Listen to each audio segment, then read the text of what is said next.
Introduction to sledgehammer training. One of the oldest forms of training around, sledgehammer training builds strength, explosive power, and overall functional fitness. You've most likely seen the typical training setup. The monster truck tire lays on the ground, while an individual swings the sledgehammer overhead to slam it into the rubber before it bounces back and another repetition is performed. These are called tire slams, but you don't have to repetitively bash into the tire to reap the benefits of sledgehammer training. Effective movements can also be done in flows, just like kettlebell flows. We'll dig into movements in a little, but for now, let's get started and familiarize ourselves with sledgehammer training. Sledgehammers come in various weights, from 4 pounds all the way up to 30 and beyond. Whether you're a beginner just starting out or a pro looking to increase explosive power, you can't beat the feeling you get when you've finished a sledgehammer routine. Keep watching to understand the benefits, muscles worked, and effective sledgehammer training to add to your regime. Sledgehammer training basics. Sledgehammer training puts your strength and endurance to the test while improving your overall fitness. Incorporating sledgehammer training into your regime can benefit your functional strength and fitness, and by the end of your sessions, your swinging muscles will be on fire. So, let's dig a little deeper into the ins and outs of sledgehammer training. Plus, we'll give you a workout routine to use so you can experience for yourself the intensity and benefits of this type of training. How to pick a sledgehammer. Picking the appropriate sledgehammer is key to reaping the benefits and keeping clear from injury. If you're new to sledgehammer training, start light and work your way up. Depending on your strength, we recommend starting with a hammer between 4 to 8 pounds. You can find hammers up to 30 pounds or more, so start light and build your strength and technique before moving up in weight. Now, when it comes to hammer length, longer handles are best for standing slams and leverage, while shorter handles are ideal for kneeling and double slams. What muscles get worked? Back, shoulders, traps, core, and arms. Before moving on advanced sledgehammer exercises, start off with slam to build coordination and balance. Slams are a full body workout that also focuses on coordination, power, explosiveness, rational strength, and reflexes. Does swinging a sledgehammer build muscle? You'll definitely experience muscle and strength gains due to the weight of the sledgehammer providing resistance against the muscle used. And the impact of the sledgehammer hitting the tire will challenge the muscles as you try to drive the hammer as hard as you can into it. However, it's important to remember that the tire slams should not replace your conventional progressive weight training routine using compound lifts to build maximum muscle size. And that's because there isn't sufficient resistance load placed on the target muscles to elicit a big enough stress response, and you still need peak contraction to cause maximum muscle tissue breakdown for optimal gains.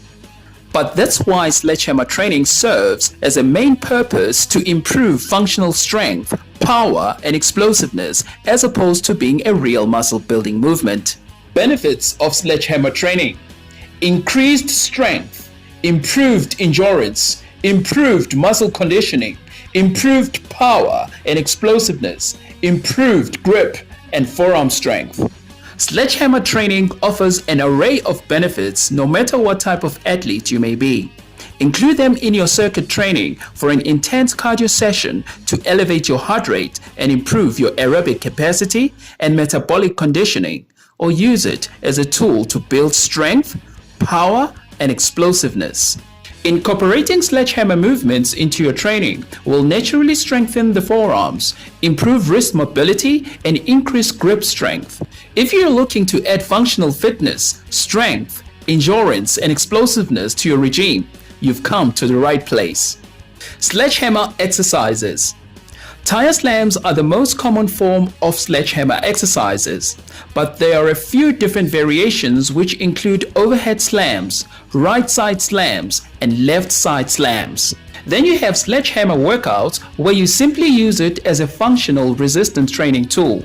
To perform the basic side slam, you want to take a staggered stance, 1 foot in front, and swing the sledgehammer in circular motions, sliding the top hand down the whole handle until you slam the tire.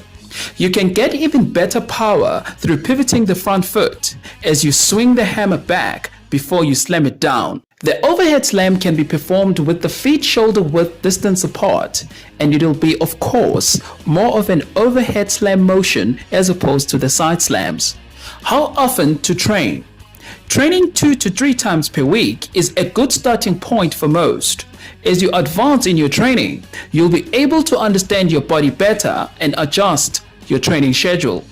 Remember that recovery is also key. Overtraining can lead to injury.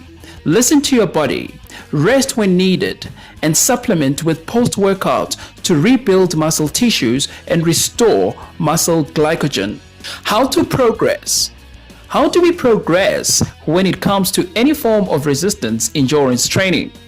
We can up the resistance used, progressive overload, increase the volume, implement new exercises, decrease rest times, and deload every now and then. Progression results from pushing yourself harder and creating a progressive challenge to the body. Exercise intensity is key, and making the exercises more difficult through utilizing variations is a good place to start. Wrap up. Sledgehammer training is a viable option for improving all aspects of functional strength and performance. There are different variations of sledgehammer exercises and various levels of difficulty of each one. The basic sledgehammer tire slam is pretty easy to get down, so take it upon yourself to implement some of the basics for your own physical fitness benefit based on this video. Then turn up the volume once you get more advanced as a result. We've come to an end to yet another informative, educational fitness video. Hope you enjoyed it. Please don't forget to subscribe and like the video. Thank you for your support once more.